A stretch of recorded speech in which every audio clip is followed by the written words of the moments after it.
Chapter 4 A Marvelous Work and a Wonder. Martin Harris was a round-faced, slightly bearded man whose sad, empty eyes betrayed something of his credulous nature. His wife thought him a fool and nagged him incessantly about the money he was throwing away on the Golden Bible. Although he supported Joseph stubbornly, her barbs made him hesitate about financing publication of the book until he had examined the plates for himself. He had lifted them many times in their clapboard chest, estimating their weight at 40 or 50 pounds, but this had only whetted his curiosity. When Joseph maintained his refusal to open the chest, Harris insisted on seeing at least a copy of the engraved characters. He would take them to New York City, he said, to the most learned men in the land. If he could get their testimonials that the characters were truly Hebrew, it would create a great sensation. But the characters were not Hebrew, Joseph explained. They were an altered or reformed Egyptian. Since engraving was a tedious process, the Nephite prophet Mormon had chosen this language rather than the Hebrew because it required less space. The choice of Egyptian for the language of the plates was clearly the fruit of Joseph's reading. Ethan Smith had described the Indian inscriptions as hieroglyphical records and paintings, and the Wayne Sentinel on June 1, 1827, had published an account of a discovery of a Mexican manuscript in hieroglyphics, which was considered proof that originally the Mexicans and Egyptians had intercourse with each other and had the same system of mythology. At this time, the Egyptian language was popularly believed to be indecipherable, for it was not until 1837 that the grammar worked out from the Rosetta Stone by the French scholar Champollion was first published in England. Joseph was not likely, therefore, to be held accountable by any scholar for the accuracy of his Egyptian characters, particularly since they were reformed. Eventually, he gave in to the entreaties of his secretary and furnished him with a sheet of characters. The first scholar whom Harris visited was Samuel L. Mitchell, vice president of Rutgers Medical College and known the country over as a living encyclopedia. If Harris hoped to impress anyone with documentary proof that the Indians were brother to the Jews, he could scarcely have selected a less sympathetic scholar. For Mitchell was one of the few antiquarians of his day who believed the now established theory that the Indians had originated in Eastern Asia. This theory already had a bulky, though recondite, literature supporting it. But even in the 19th century, Mongolian civilization was too remote to most Americans for the idea to be widely accepted. The Yankee knew only the stereotyped Chinese mandarin, almond-eyed, yellow-skinned, and dressed in embroidered silks, a figure bearing no resemblance to the copper-colored Indian, buckskin-clad and dirty, who menaced the outposts along the frontier. Although Mitchell gave Harris no satisfaction, he directed him to Charles Anthon, professor of Greek and Latin at Columbia College. Exactly what took place at this interview is one of the minor conundrums facing a student of Mormon documents. Anthon wrote later that the paper consisted of all kinds of crooked characters disposed in columns, and had evidently been prepared by some person who had before him, at the time, a book containing various alphabets. Greek and Hebrew letters, crosses and flourishes, Roman letters inverted or placed sideways were arranged in perpendicular columns, and the whole ended in a rude delineation of a circle divided into various compartments, decked with various strange marks, and evidently copied after the Mexican calendar by Humboldt, but copied in such a way as to not betray the source whence it was derived. But the only paper or portion of it that Martin Harris preserved does not fit this description. When Harris returned, word went about that Anthon had declared the characters to be ancient shorthand Egyptian. Eventually, the scholar learned that his name was being used to advertise the Book of Mormon, and he wrote a violent denial. The whole story about my having pronounced the Mormonite inscription to be Reformed Egyptian hieroglyphics is perfectly false. He had been convinced in an interview, he said, that the whole story of the Golden Bible was either a hoax upon the learned or a scheme to cheat the farmer of his money. Nevertheless, Harris came home willing to risk his $10,000 farm in financing the Book of Mormon, and his account of the interview suggests why.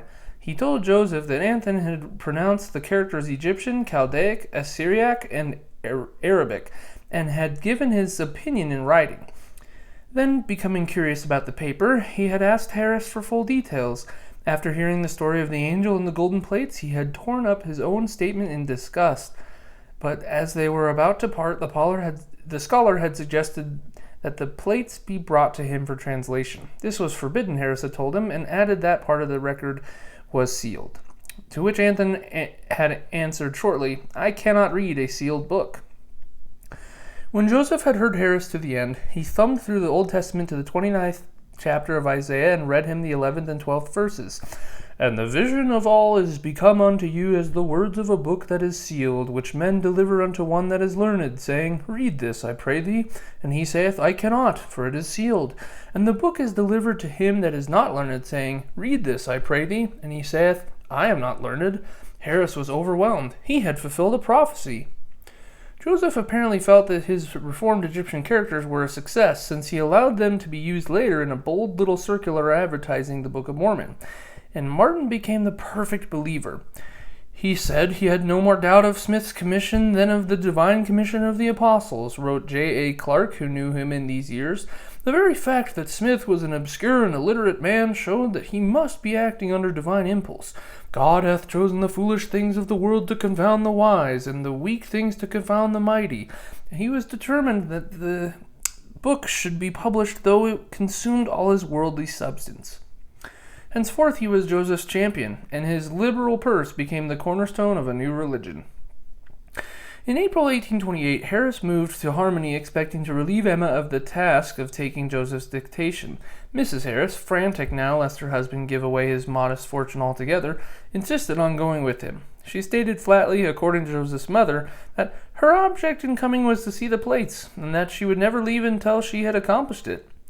Joseph was desperately poor, Emma was pregnant, and the coming of the grim, determined woman whom they thought could ill afford to offend must have made hideous the fortnight she remained, for she ransacked every corner and cupboard in the house, badgered relatives and neighbors, and even searched the woods for signs of freshly dug soil.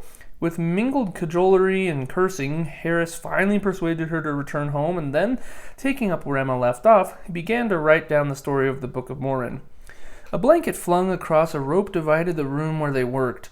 On one side sat Joseph staring into his stones, and on the other was Harris writing at a table. Joseph warned his scribe that God's wrath would strike him down should he dare to examine the plates or look at him while he was translating. Harris never betrayed his trust, though he once admitted that he tried to trick Joseph by substituting an ordinary stone for the seer stone. They worked together for 2 months. Progress was painfully slow, less than 2 pages a day, for during this period only 116 pages of foolscap were completed, including what Emma had written during the winter. For all his facility in the local debating society, Joseph had yet to learn how to write. Moreover, his sentences had to be compounded correctly, for Harris believed that the translation was automatic, and revision was therefore unthinkable. But none of Joseph's secretaries knew the rudiments of punctuation, and when a manuscript finally went to the press, there was scarcely a capital letter, comma, or period in the whole. The typesetters broke up the clauses as they saw fit, with the result that of the first 200 sentences, 140 begin with "and." By mid-June, Harris was tired of taking dictation and begged to take his first 116 pages of the manuscript back to Palmyra to show his wife. This at first Joseph flatly forbade, but as Emma's confinement approached, he became less adamant and finally gave in. It was a grave strategic blunder, for Lucy Harris promptly stole the manuscript from her husband, and neither pleas nor blows could make her divulge its hiding place. For some weeks, Joseph was too preoccupied to wonder why Harris did not return. Emma's son died at birth, and for a fortnight thereafter Joseph was frantic lest he lose his wife as well. With her recovery, however, he began to be uneasy over Martin's long delay. Emma, who by now had come to accept the Book of Mormon in full faith and was eager to see it published, begged him to go back to Manchester to recover the precious document. Lucy Harris wrote that when Joseph confronted his scribe, Martin Harris confessed his folly, crying out in bitter remorse, "I have lost my soul! I have lost my soul!" "Oh my God!" Joseph cried. "All is lost! What shall I do?" He wept and groaned and walked the floor continually, and after a while told Harris to go back and search once more. "No," he replied, "it is all in vain, for I have ripped open beds and pillows, and I know it is not there." "Then must I return to my wife with such a tale as this?" Joseph cried. "I dare not do it, lest I should kill her at once. And how shall I appear before the Lord? Of what rebuke am I not worthy from the angel of the Most High?" Despairingly, he realized that it was impossible for him to reproduce the story exactly, and that to redictate it would be to invite devastating comparisons.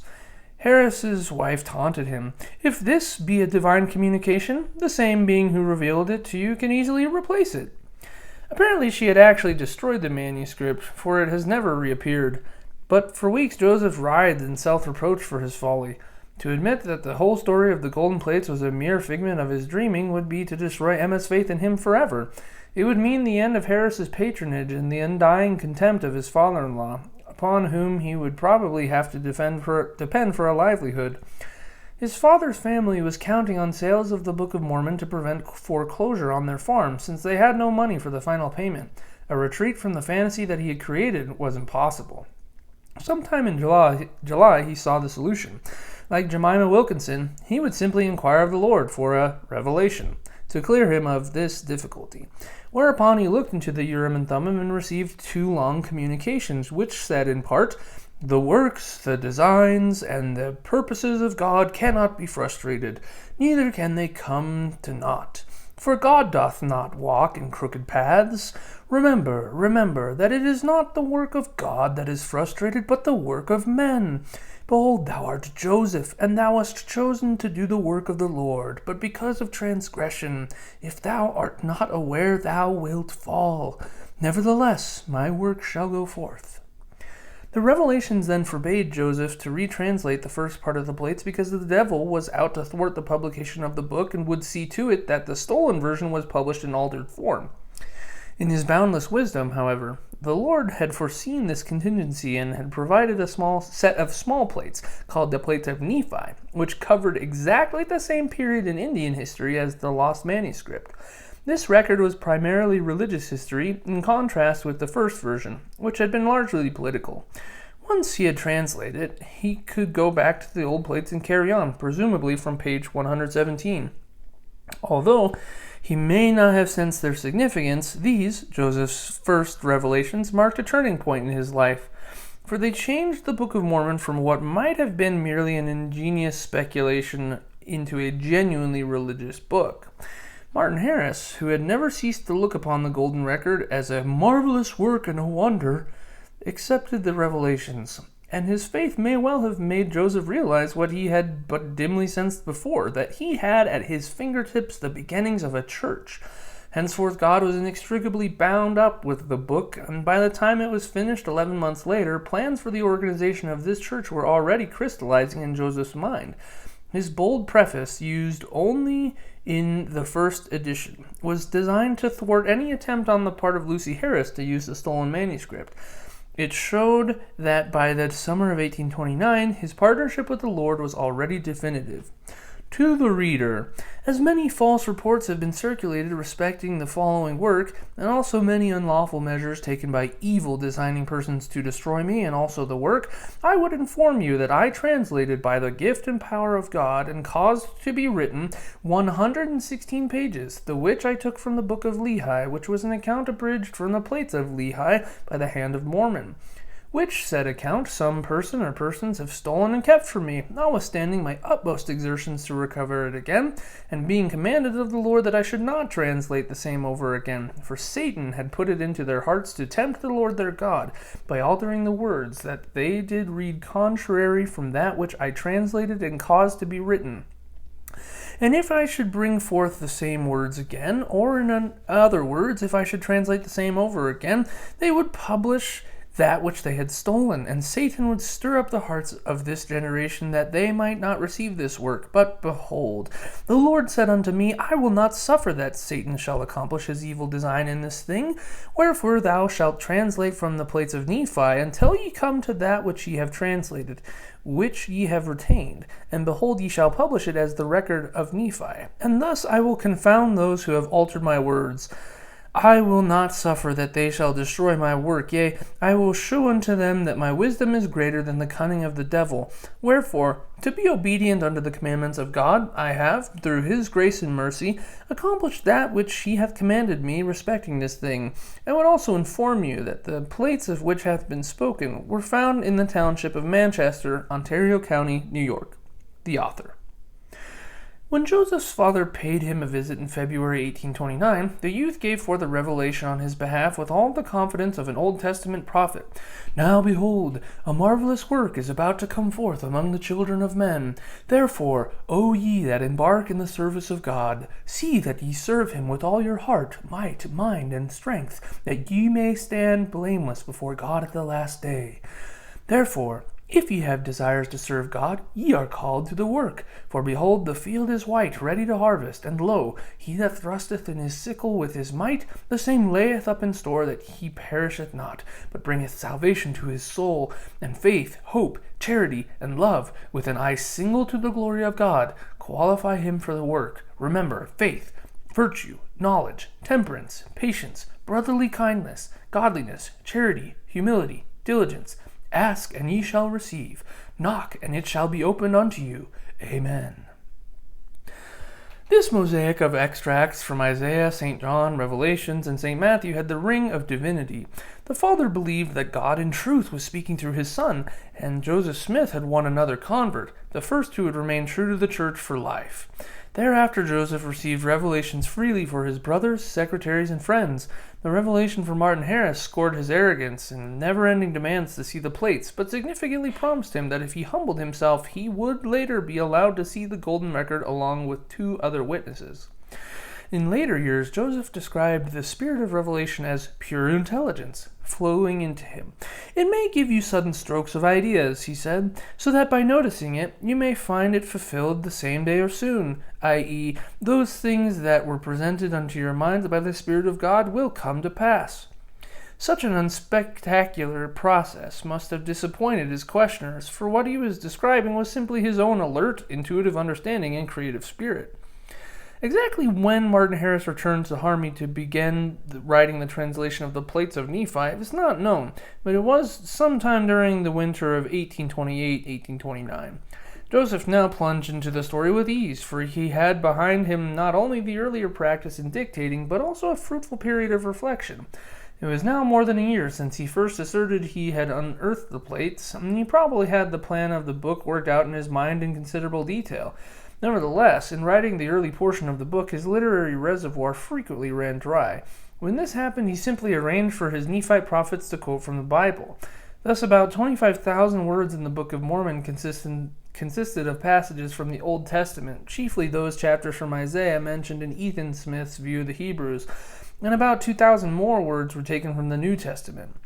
Joseph made minor changes in these biblical extracts, for it seems to have occurred to him that readers would wonder how an ancient American prophet could use the same exact text of the King James Bible, but he was careful to modify chiefly the italicized interpolations inserted for euphony and clarity by the scholars of King James. The unitalicized holy text he usually left intact. In his first chapters, Joseph borrowed from his own family traditions. His mother for many years had cherished the details of several of her husband's dreams. In one of these, the youth incorporated wholesale into his narrative. Lehi, father of the hero Joseph, was made to have a vision that paralleled the dream of the father in minute detail. Dream of Joseph Smith Sr., Lucy Smith, Biographical Sketches, page 58 to 59. "I thought I was thus traveling in an open and desolate field, which appeared very barren. Lehi, methought I saw a dark and dreary wilderness. A tree, such as I had never seen before. I found it delicious beyond description. As I was eating, I said in my heart, I cannot eat this alone. I must bring my wife and children. I beheld a tree whose fruit was desirable, to make one happy, most sweet, above all that I had ever before tasted. I began to be desirous that my family also should partake of it. I beheld a beautiful stream of water, which ran from the east to the west. I could see a rope running along the bank of it. And I beheld a rod of iron, and it extended along the bank of the river, and it led to a tree. I beheld a spacious building, filled with people who were very finely dressed. When these people observed us in the low valley under the tree, they pointed the finger of scorn at us. A great and spacious building, filled with people, both old and young, both male and female, and their manner of dress was exceedingly fine, and they were in the attitude of mocking and pointing their fingers towards those which had come at and were partaking of the fruit. Early in the writing, Joseph vigorously attacked the Catholic Church. The prophet Nephi was made to have a vision in which he foretold the state of America in the last days. Then he said, the scourge of the land would be the great and abominable church, the whore of all the earth, whose foundation is the devil. Nephi derided the Catholic version of the Bible as having many plain and precious things deleted, and accused the priests of desiring gold and silver, and the silks, and the scarlets, and the fine twined linen, and the precious clothing, and the harlots. This attack must have pleased Martin Harris, for the first anti-Catholic feeling was beginning to surge in western New York. Before 1816, there had been no Catholics in this area, but the Erie Canal had brought a tremendous influx of Irish labor. Landing penniless in New York City, the foreigners had sailed up the Hudson by the hundreds to work on the Big Ditch. Their priests had followed after, and the Catholic Church spires had risen successively westward: Albany, Geneva, Rochester, Buffalo. It was to be some years before the nativistic frenzy that led to the burning of the nunneries in New York and Boston would reach its peak, but as early as 1828, Josiah Priest, publishing in Albany, was calling the Catholic Church Babylon the Great. Rochester, next door to Palmyra, blistered the Roman Church at every opportunity, the Rochester Observer calling it the Beast and the Mother of Abominations.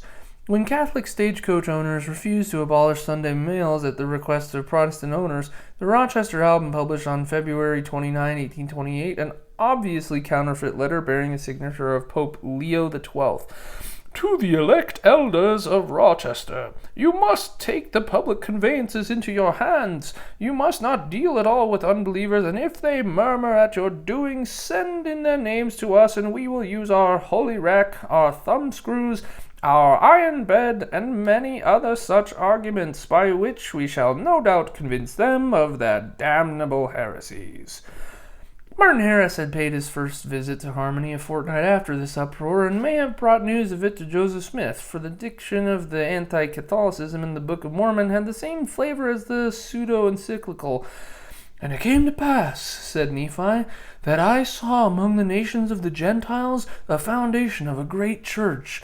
And the angel said unto me, Behold, the foundation of a church, which is most abominable above all other churches, which slayeth the saints of God, yea, and tortureth them, and bindeth them down, and yoketh them with a yoke of iron, and bringeth them down into captivity. In April 1829, Martin Harris was replaced by a new secretary. This was Oliver Cowdery, a young schoolmaster from Palmyra who had been boarding with the Smith family. He came down to Harmony with Joseph's younger brother Samuel, who bore the melancholy tidings that Joseph Sr. and Lucy Smith had been evicted from their home and farm and forced to move in with Hiram. The news stung Joseph to a fury of impatience. He knew that he must finish the Book of Mormon as fast as possible. Cowdery had been attracted by the warm friendliness of the Smith family, and Lucy's richly dramatic stories about the Golden Bible had already made him a convert. Joseph at once saw his superiority to Martin Harris. The schoolteacher, a gentle, humorless youth having little education but possessing a certain talent for writing, was 22, a year younger than Joseph. He was so carried away by Joseph's engaging confidence and the stupendous implications of his golden record that he began taking dictation at once. These were days never to be forgotten, Cowdery later wrote. To sit under the sound of a voice dictated by the inspiration of heaven awakened the utmost gratitude of this bosom. But he admitted on another occasion that he had sometimes had seasons of skepticism in which I did seriously wonder whether the prophet and I were men in our sober senses, and when we would be translating from the plates through the Urim and Thummim and the plates not be in sight at all. David Whitmer, a young farmer from Fayette, New York, and a friend of Cowdery, paid them a visit and watched the process of translation with great wonder. Joseph Smith, he said, would put the seer stone into a hat and put his face in the hat, drawing it closely around his face to exclude the light. And in the darkness the spiritual light would shine. A piece of something resembling parchment would appear, and on that appeared the writing. One character at a time would appear, and under it was the interpretation in English. Brother Joseph would read off the English to Oliver Cowdery, who was his principal scribe, and when it was written down and repeated to Brother Joseph to see if it was correct, then it would disappear, and another character with the interpretation would appear. Thus, the Book of Mormon was translated by the gift and power of God, and not by any power of man. For all the magic appliances at Joseph's disposal, the work progressed as unevenly as with the ordinary novelist. At times, David Whitner wrote, when Brother Joseph would attempt to translate, he would look into the hat in which the stone was placed. He found he was spiritually blind and could not translate.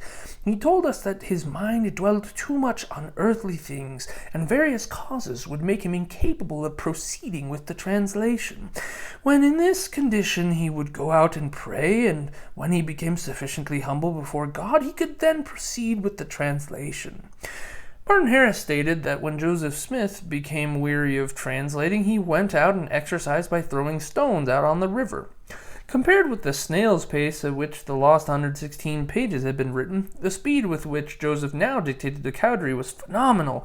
They began working together on April 7, 1829, and the 275,000-word manuscript was finished by the first week in July. Mormons have maintained that the volume was written in 75 working days. This would mean an average of 3,700 words a day if one includes the 27,000 words he quoted directly from the Bible. This accomplishment, it has been said, was far beyond his natural ability to achieve. It is clear, however, that Martin Harris wrote part of the new version before Cowdery replaced him, since in March 1829 Joseph had a revelation from Harris which said in part, "When thou hast translated a few more pages, thou shalt stop for a season." Harris may have been taking dictation for as much as 4 months, and he claimed in later years that he had been scribe for nearly a third of the published Book of Mormon. The fact that early pages of both manuscripts are in Cowdery's hand may simply indicate that he copied Harris's text. There is no doubt, however, that Joseph had developed a remarkable facility for dictation. The speed was not far beyond his natural ability. It was evidence of his ability. To belittle his creative talent is to do him as great an injustice as to say that he had no learning, a favorite Mormon thesis designed to prove the authenticity of the book. His talent, it is true, was not exceptional, for his book lacked subtlety, wit, and style. He was chiefly a tale-teller and a preacher. His characters were pale, humorless stereotypes. The prophets were always holy, and in 3,000 years of history not a single harlot was made to speak. But he began the book with a first-class murder, added assassinations, and piled up battles by the score. There was plenty of bloodshed and slaughter to make up for the lack of gaiety and the stuff of humanity. Many stories he borrowed from the Bible. The daughter of Jared, like Salome, danced before a king and a decapitation followed. Aminadai, like Daniel, deciphered handwriting on a wall, and Alma was converted after the exact fashion of St. Paul. The daughters of the Lamanites were abducted like the dancing daughters of Shiloh, and Ammon, the American counterpart of David, for want of a Goliath, slew 6 sheep rustlers with his sling. The book improved in tempo as it was written. There were fewer sermons and more adventures, but the prose style was unfortunate. Joseph's sentences were loose-jointed like an earthworm hacked into segments that crawl away alive and whole. Innumerable repetitions bogging down the narrative were chiefly responsible for Mark Twain's ejaculation that the book was chloroform in print. The phrase, "and it came to pass," appeared at least 2,000 times. The last half of the book, however, possessed a dramatic intensity utterly lacking in the first half. Whereas the early portion had no political flavor except for casual references to America as the land of liberty and descriptions of democratic elections among the Nephites, the remainder was charged with a crusading spirit that stemmed directly from the greatest murder mystery that ever stirred New York State. In 1827, there were no monarchists or dictators threatening American democracy and no invaders on the border, yet the country was seized by a swiftly spreading fear that the Republic was in danger. The terror began in western New York in September 1826, when the Book of Mormon had barely been conceived, and it swelled to cover 8 states before the book reached the press late in 1829.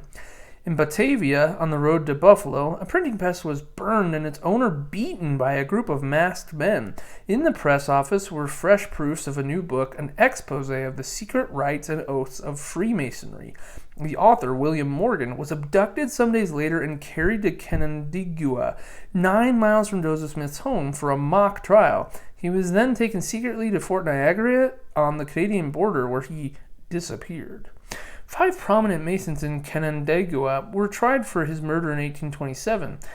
The whole countryside moved in to hear the proceedings. When 3 were acquitted and the other 2 received sentences of less than a year, the public felt cheated. Further trials were held in February, and the anti-masonry spread with each acquittal. Morgan and the Masons became the standing theme of conversation in field and tavern. Ancient suicides, long buried and forgotten by everyone save the coroners who had sat upon them, were raked up in all their lurid details, and the Masons were found to have murdered them all. The skulls, it was said, served as tankards in the lodges. Churches dismissed pastors who would not renounce Masonry, and deacons who would not resign their membership were forbidden the sacrament. Anti-Jackson politicians saw in the rising fever the makings of a political party. Although the Palmyra newspapers maintained a measure of objectivity for a time, this eventually broke down and the local lodge was forced to disband. In October 1827, a bloated corpse was washed up on the shore of Lake Ontario. The turf had scarcely been planted on the grave when someone suggested that the corpse was Morgan's. The whole country, therefore, wrote an observer, rang with the exclamation, "Morgan is found!" Mrs. Morgan had not a particle of doubt of the identity of the body, fully believing it to be that of her husband. Only one difficulty remained, and that was a mere trifle. There was not a single article of the clothes found upon the deceased that belonged to Morgan. Since an election was approaching, the funeral show was delayed until shortly before the voting. Then hundreds of thousands of people poured into Batavia to join in the obsequies of the great Masonic martyr. The Masons now found evidence in Canada that the corpse was not Morgan's, but that of Timothy Monroe, who had been drowned some weeks earlier. For the second time, the body was disinterred, and Mrs. Monroe positively identified it. New trials continued in 1828. The sheriffs who chose the juries and the judges who pronounced sentence were accused of being Masons. Newspapers that refused to denounce Masonry were attacked for prostituting the God-given right of free speech. Mountebank anti-Masonic professors of Masonry traveled throughout the country giving exhibitions of Masonic ceremonials, working their audience into a delirious hatred. The Democrats were appalled to count 1918 Masonic conventions within 12 months and began to wonder if they might lose an election because of their beloved Andrew Jackson was a Mason of high rank. Masonry was being denounced everywhere as a threat to free government, a secret cabal insidiously working into the key positions of state in order to regulate the whole machinery of the republic. So it happened that Joseph Smith was writing the Book of Mormon in the thick of a political crusade that gave backwoods New York, hitherto politically stagnant and socially déclassé, a certain prestige and glory. And he quickly introduced into the book the theme of the Gadianton Band, a secret society whose oaths for fraternal protection were bald parallels of the Masonic oaths, and whose avowed aim was the overthrow of the democratic Nephite government. And it came to pass that they did have their signs, he wrote, yea, their secret signs, and their secret words, and this that they might distinguish a brother who had entered into the covenant, that whatsoever wickedness his brother should do, he should not be injured by his brother, nor by those who belonged to his band, who had taken this covenant, and thus they might murder, and plunder, and steal, and commit whoredoms, and all manner of wickedness, contrary to the laws of their country, and also the laws of their God. Like the Masons, the Gadiantons claimed to derive their secrets from Tubal Cain. Boring from within, they became powerful enough to bring about the murder at different times of 4 chief judges, democratic rulers of the Nephite people. Strengthened by dissenters from the Nephite church, they lived in anarchy among the mountains, descending in periodic raids until the government itself was overthrown and the land of liberty ruled by tyranny. In the end, Gadianton Masonry became so powerful that it precipitated the war of extermination fought near the hill Cumorah. Before burying the golden plates, Moroni, last of the Nephites, engraved a solemn warning to the Gentiles of 1830. And whatsoever nation shall uphold such secret combinations to get power and gain, until they shall be spread over the nation, behold, they shall be destroyed. For the Lord will not suffer that the blood of his saints, which shall be shed by them, shall always cry unto him from the ground for vengeance upon them, and yet he avengeth them not. Wherefore, O ye Gentiles, it is wisdom in God that these things should be shown unto you, that thereby ye may repent of your sins, and suffer not that these murderous combinations shall get above you. Footnote. The Book of Mormon, 1830. There is good evidence that Joseph Smith was familiar with Masonic literature even before the murder of William Morgan. Professor J.H. Adamson of the University of Utah has analyzed in detail Smith's use of the Masonic legends of Enoch and Hiram Abiff, widely popularized in New York State with the publication in 1802 of Thomas S. Webb's Freemason's Monitor, and spread further as Masonic lodges multiplied. The Masons had adopted the ancient Kabbalistic figure of Enoch, son of Jared, who was said to have had a vision on the hill Moriah of a cavern which contained an engraved golden plate, and a pillar of brass holding a metal ball with magical qualities. The secret of the treasure is discovered by master masons excavating for the foundation of Solomon's temple. Hiram Abiff, the widow's son, dies rather than reveal the secret to men of evil. The loyal masons pursue Abiff's murderers and slay one of them with a sword in his sleep. They are rewarded by King Solomon, who puts the treasures into the temple along with the brass records and the sacred Urim and Thummim. Joseph Smith's adaptation of these myths will be obvious to any student of the Book of Mormon in the history of its writing. Engraved golden plates, brass plates, a magical ball called the Liahona, and the Urim and Thummim, and the treasure cave in the hill were all incorporated into his story and into his book. I am indebted to Miss Adamson for a copy of her late husband's carefully documented study, still in manuscript.